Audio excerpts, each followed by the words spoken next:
our neighborhood.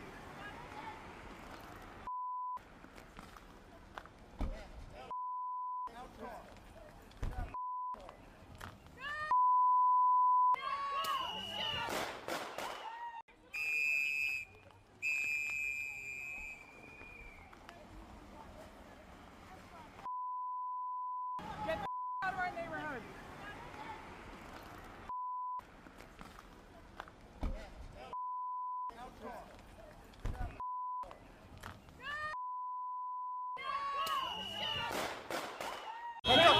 Can I go check a pulse? No! Back up! Now! I'm a physician! I don't care. We understand. We got EMS coming, and I get it. Just give us a second. We have medics on scene. We have our own medics. Where are they? Where are they? How can I relax? You just killed my neighbor. You caught butter in the face. You killed my neighbor. How do you show up to work every day? How the do you do this every day? You're killing my neighbors. You're stealing my neighbors. What the man? Can I go check a pulse? No! Back up! Now! I'm a physician! I don't care. We understand. We got EMS coming, and I get it. Just give us a second. We have medics on scene. We have our own medics. Where are they? Where are they? How can I relax? You just killed my neighbor. You caught butter in the face. You killed my neighbor. How do you show up to work every day? How the do you do this every day? You're killing my neighbors. You're stealing my neighbors. What the man? And as I came up here, I noticed that the ambulances were around, and then I saw behind the snowbank that they're doing CPR on a woman right behind here. I can't share all the information that I know, but what I do know is that the ICE agent that shot somebody should be arrested effective immediately. There was a red SUV parked right in front of our house. Two people in camouflage, ICE agents, presumably one on the driver's side, one on the passenger side of the vehicle.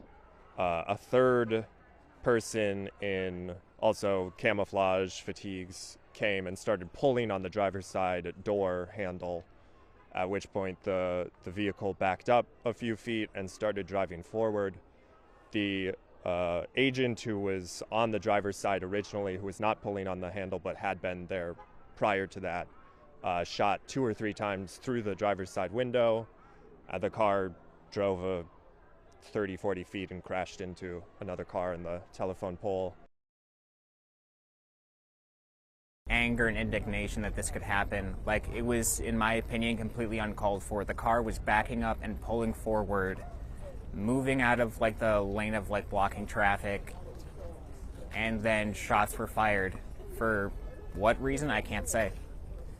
But it does not seem to me any kind of justifiable use of deadly force. Like, a person was killed for basically nothing outside of my house. I've lived here for 2 years. I've never seen anything like this. I didn't witness, but I talked to several people that witnessed it, and they heard the gunshot. And the one guy said that they reached for her door handle, and then she took off, and then he shot her through the windshield and shot her in the face. A 37-year-old woman was shot and killed by an ICE agent in Minneapolis on Wednesday. Here's how it unfolded. CNN reviewed video of 3 angles of the shooting. The woman first can be seen in her car waving her hand out the window as 2 federal officers in a truck pull up. They then begin to approach the woman on the driver's side, telling her to get out of the car. At the same time this interaction is unfolding, a third officer, who would soon shoot the driver, can be seen walking from the opposite side of the vehicle. That officer draws his pistol as the car first reverses and then begins to move forward. He then fires multiple shots. Another angle seems to show the car making contact with the officer before he fired his gun. The car then accelerates and crashes into a nearby parked car.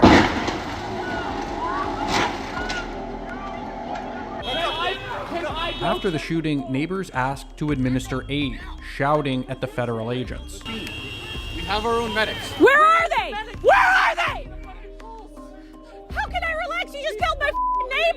This morning we learned that an ICE officer shot and killed someone in Minneapolis. My deepest condolences to the family, to the loved ones who had to learn about this tragic event on national television. We have been warning for weeks that the Trump administration's dangerous, sensationalized operations are a threat to our public safety, that someone was going to get hurt. Just yesterday, I said exactly that.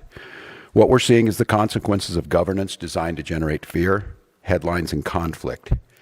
It's governing by reality TV, and today that recklessness cost someone their life. I've reached out to Secretary of Homeland Security Kristi Noem, and I'm waiting to hear back. Let me be clear, Donald Trump and his administration may not care much about Minnesota. That's been pretty evident, but we love this state. We won't let them tear us apart. We'll not turn against each other. To Minnesotans, I say this: I feel your anger. I'm angry. They want a show. We can't give it to them. We cannot. If you protest and express your First Amendment rights, please do so peacefully, as you always do. We can't give them what they want. The hearts and minds of the people in this state are on our side. To Americans, I ask you this: please stand with Minneapolis. To Minnesotans, know that our administration is going to stop at nothing to seek accountability and justice. The State Bureau of Criminal Apprehension are working on the investigation. We have activated the State Emergency Operations Center. State Patrol and Minnesota National Guard leadership is connected with the Minneapolis Police Department, the St. Paul Police Department, Hennepin County Sheriff's Office, the DNR, and Minnesota's Homeland Security and Emergency Management.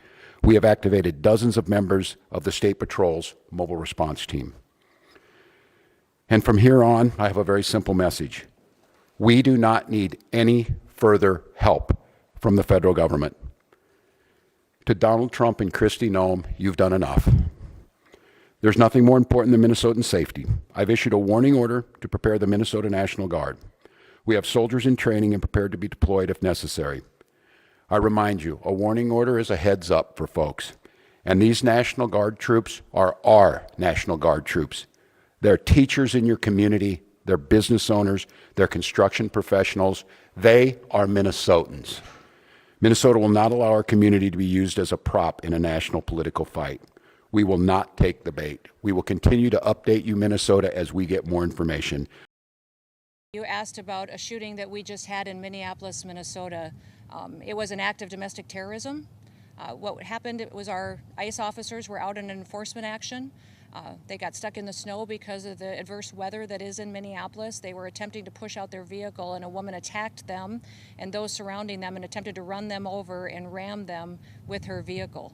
An officer of ours acted quickly and defensively shot to protect himself and the people around him. And my understanding is that she was hit and is deceased. We're continuing to gather more information, but this goes to show the assaults that our ICE officers and our law enforcement are under every single day. These vehicle rammings are domestic acts of terrorism. We're working with the Department of Justice to prosecute them as such. We will continue to protect our ICE officers and in cooperation with other law enforcement agencies as well. I saw the disturbing video. Obviously, it's a serious situation. There's going to be a full investigation, as we all know and expect. Look, it appears to us, I guess, anybody who sees the video from certain angles, that the driver of the vehicle weaponized that vehicle against law enforcement officers and against bystanders. It was a dangerous situation. People make snap judgments in those situations, and it's a really sad outcome. Look, I do think that it's right. I think, I guess maybe it was Homeland or someone put out a statement that this clearly appears to be the result of this just months-long rhetoric against law enforcement and people encouraging that kind of violence. And so we call upon all the citizens of Minneapolis to be calm. We don't want anyone to be hurt. We need law enforcement to be able to do their jobs, and it's a terrible situation. But we await. So you don't think there's any chance the officer did anything wrong? You don't think the officer did anything wrong? I don't know. I wasn't there, and neither were you. And it's wrong for people to jump to these conclusions without a full investigation. You have to find out the facts on the ground, and I think that will happen. Have you watched the video yourself? Should ICE get out? Should ICE leave Minneapolis?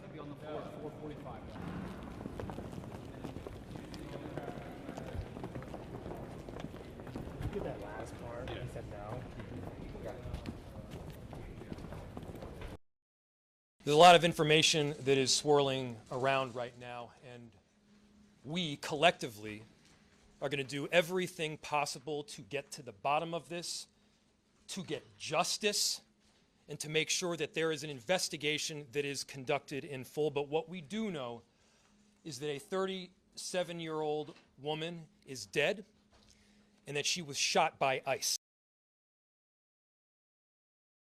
We've dreaded this moment since the early stages of this ICE presence in Minneapolis. Not only is this a concern that we've had internally, we've been talking about it. They are not here to cause safety in this city. What they are doing is not to provide safety in America. What they are doing is causing chaos and distrust. They're ripping families apart. They're sowing chaos on our streets, and in this case, quite literally killing people. They are already trying to spin this as an action of self-defense. Having seen the video of myself, I want to tell everybody directly, that is we are better than a bunch of ICE agents being deployed to cities around the country and ripping apart families and communities. We're better than that. And so we are going to meet that hate with love. We are going to meet that despair with hope.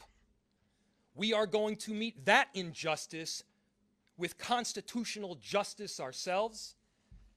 And we're going to make sure that in this very difficult moment, we do not take the bait that these ICE agents are trying to create and that the federal government, to be clear, wants.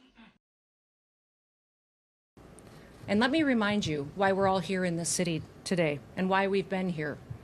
In communities across this country and here in Minneapolis, we're just enforcing the laws that we have in this country. For years under President Biden, tens of millions of dangerous criminal illegal aliens, terrorists, and suspected terrorists were allowed to invade our country over our southern border. They were allowed to steal, to defraud, and to perpetuate violence against American citizens. Regardless of who your mayor or who your governor is, President Trump promised every single American that he would make America safe again. He promised every single American that he would work to protect them from dangerous criminals. Since Governor Walz has been in charge of Minnesota, we have seen homicides go up by over 50%. That's also during Mayor Frye's tenure as well. Since President Trump took office, Governor Walz has released over 470 violent criminals back onto the streets here in Minneapolis. He has another 680 of them still within his jurisdiction that he could give to us today to face the consequences for their crimes. Because Governor Walz and Mayor Frye refuse to protect Minnesotans, and instead they protect these criminals, that's why we are here. And we didn't just show up yesterday, we've always been here. A lot of pain and anger in this community, not too far removed from this ICE shooting. This is the vigil that's been growing over the course of Wednesday and beyond here in Minneapolis to remember Renee Good, 37 years old, shot and killed in this incident here, where you see the flowers, you see the candles, you see the signs as well. Now, this is the neighborhood and community where everything really unfolded. There are multiple videos really of what happened. One of the first videos that started to circulate was from the ground level, where you see her SUV backing up. You see sort of the ICE officers surrounding the vehicle. One tries to pull on the driver's side door. And then when those wheels start turning to the right, there's an officer that appears to be in front of that vehicle. That is when the shooting starts, and that officer moves to the side of the vehicle, and the shooting then continues. There's another video as well that comes from a much higher angle that shows that there was actually contact made with the officer as that vehicle was sort of turning to the right and as those gunshots began. But they were gunshots that we know then killed Renee Good as that car then careened into what became its final resting place here at this vigil. Now, as you can imagine, a lot of pain in the community, as I've talked about, has emanated from this event in particular, and a lot of questions over what comes next. The Department of Homeland Security was very quickly to come out and claim that this was domestic terrorism, that the officer feared for their life. Well, the mayor of Minneapolis and the governor here in Minnesota pushed back on that significantly, saying that was not the case and that they plan to move forward and do everything in their power to make sure that this is investigated properly. But bottom line is, moving forward, there are many in this community who did not want ICE here to begin with. They are now even more angered that an incident like this ended the way that it did. Omar Jimenez, CNN, Minneapolis. I have a message for ICE. To ICE, get the out of Minneapolis. We do not want you here. That is the mayor of Minneapolis echoing the anger of Minnesotans after the fatal shooting of a 37-year-old woman by an ICE officer.